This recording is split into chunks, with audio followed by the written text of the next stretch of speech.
La 41e journée mondiale du tourisme, célébrée le lundi 27 septembre en Côte d'Ivoire, a pris fin. L'événement s'est déroulé en présence de personnalités du secteur, dont le ministre malien du tourisme Guindo Andogoli.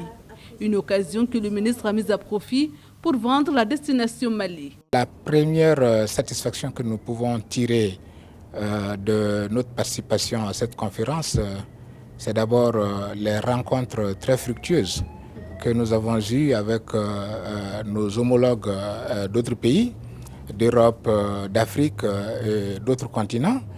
Et également les discussions, les échanges que nous avons eus avec des hauts cadres, des professionnels du tourisme, et tout cela est tout bénéf. Le Mali, qui était une destination touristique privilégiée en raison de son riche patrimoine, a connu une succession de crises, d'abord sécuritaires, puis sanitaires et politiques. Selon les autorités, avant les séries de crises, les statistiques indiquaient jusqu'à 5% l'apport de ce secteur au produit intérieur brut. Mais à la date d'aujourd'hui, on estime à moins 1% la contribution du secteur du tourisme au PIB. Malgré cette conjoncture, les autorités se disent optimistes.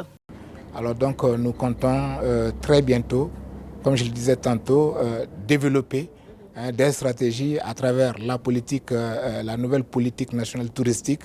Donc développer des stratégies qui vont non seulement renforcer la résilience des acteurs face à cette situation d'insécurité, mais également face aux effets de la crise. Et d'ailleurs, dans ce sens, les autorités du Mali ne sont pas restées insensibles justement à la situation difficile que traversent les opérateurs du secteur du tourisme. Le gouvernement a mobilisé des fonds, un appui financier justement pour permettre à ces acteurs-là de renforcer leur capacité de résilience face aux effets de la double crise sécuritaire et sanitaire. Plusieurs initiatives ont été lancées pour la relance du secteur touristique. Il s'agit notamment de l'élaboration d'un document de politique nationale touristique qui sera adopté dans les jours à venir par le gouvernement.